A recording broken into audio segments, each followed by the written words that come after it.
Hello everyone and welcome back to LeeReader. My name is Lee and I've been gone for like 2.5 months. I'm sorry about that. It wasn't overly intentional, but the fact was I wasn't reading any books at all. In like March I read 0 books, so I felt like I didn't really have the right to make booktube videos, which is a weird thing to say. But I've recently kind of got back into the swing of things and I've actually read books and I'm enjoying reading books again. So today I'm bringing you my April wrap-up. Now admittedly all of the books on this list I didn't read exclusively in April. There was one I read in March and there was one I read right at the beginning of May. But I want to show them to you guys because I have missed making videos and I've missed talking to you guys about books, and I've read some wonderful books.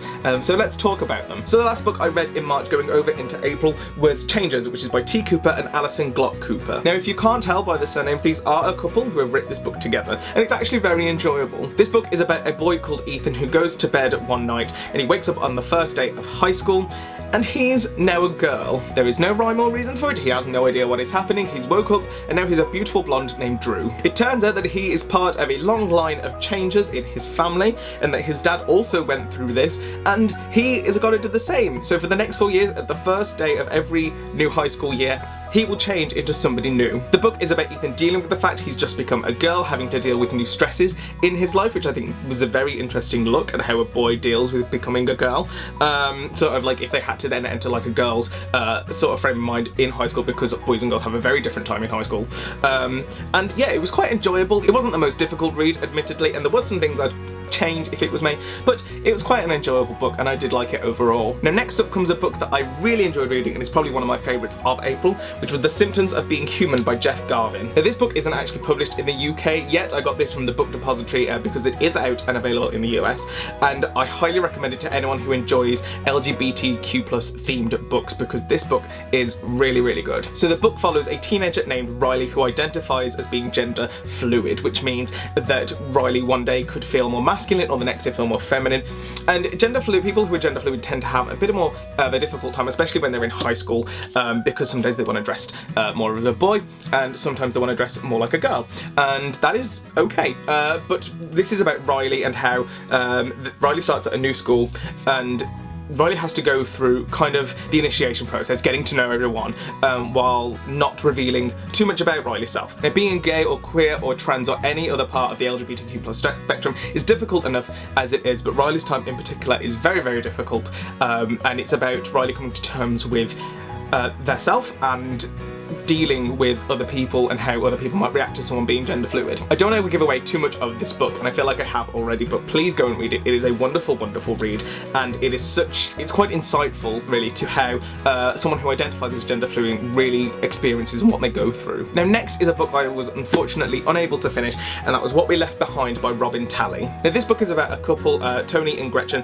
who are about to go to college and they go to separate colleges, and it's about their relationship and them missing one another, and about how they think, you know, they were kind of the it couple in school and how they think they're going to survive. Now Tony identifies as genderqueer, which is kind of on the same spectrum as gender fluid, though it does have some differences, and Gretchen is a lesbian. They are a female couple, but when Tony gets to college, people start using he pronouns for Tony, and Tony doesn't know how to feel about that, but Tony ends up kind of liking it, and it was okay, and I liked that sort of thing on it. The one thing I didn't like about this book, though, was it was all about the relationship and, oh, I'm letting the other person down, and it was very lovey-dovey without being overly lovey-dovey, if that makes sense. It was very much, oh, the relationship, oh, the relationship.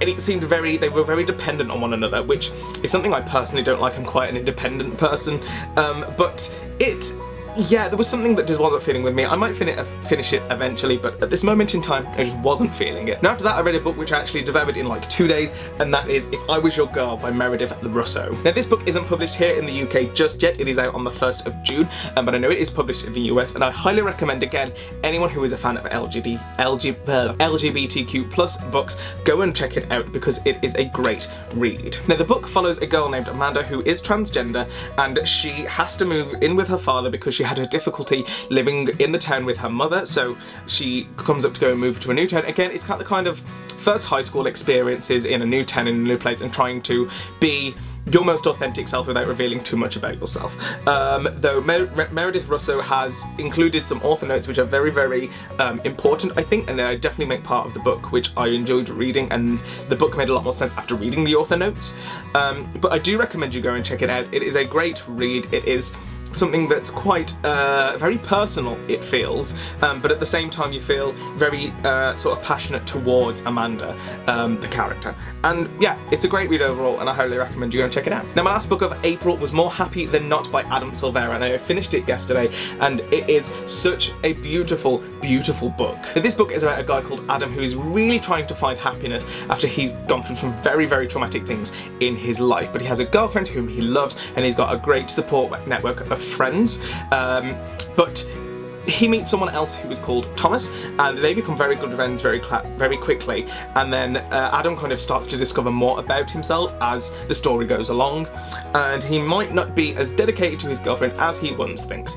But yeah, the book, I'm not going to spoil anything for you, but this book is both beautiful and kind of tragic and heartwarming yet sad, and I felt so many emotions reading this book. I highly recommend you go and check it out. Again, it is LGBTQ+ friendly. I do recommend it. Like I said, a wonderful story, kind of a twist on things as well. It's a bit sci-fi-esque as well. Not too much, but there is an element in there. But yes, great book. And finally, my carryover book from April going into May is The Rest of Us Just Live Here by Patrick Ness. Now, of course, I've already read this book and I've already reviewed it on this channel, but the paperback's just come out, and I'm feeling in the mood to reread something that I read last year just to keep up this momentum going that I have with my reading. So I've chosen The Rest of Us Just Live Here because it was a fabulous book. It is a wonderful, wonderful read. You can go and check out my review. But yeah, I don't really need to say much about this book because it is great. And that's it. Those are the books that I read in April/early May. Let me know if you've read any of them or if you plan on checking any of them out. I do recommend them all. I think they're all great reads, apart from one I didn't finish, but I think that's just my mood in general. Yeah, again, I apologise for not making videos for a long time, but hopefully this video is going to be a kickstart of things and hopefully going to get back into the swing of all this, you know, so yes. I hope you're all well, I hope you're all lovely. Thank you also for subscribing and commenting, because those have still been coming through while I've been off. Yeah, I appreciate everything and everyone that subscribes and comments and everything that you guys do. Yes, so yeah, I hope you're wonderful, I hope you're well. I'm a bit out of practice of this, as you can tell. And I suppose I'll see you next week with another video. Goodbye. End of the video bit. So I hope it doesn't look like I've been standing weird. I went to the gym yesterday and my arm is really sore and I can't move it past this. Like this is as far as I can bend it. I can't even straighten it out. I have no idea what I've done, but it's so painful. Yeah, like I said, I'm sorry that I was gone for a little while, but I'm back now and hopefully going to be staying back. Yeah, it feels good to be doing this again, although I am a little out of practice, as you can probably tell. But yeah, I hope you guys are well. Thank you guys again for subscribing, commenting, liking as usual, and I hope you're all wonderful, and I hope you all have great weekends, and I guess I'll see you next week with another video. Maybe. Hopefully. Bye.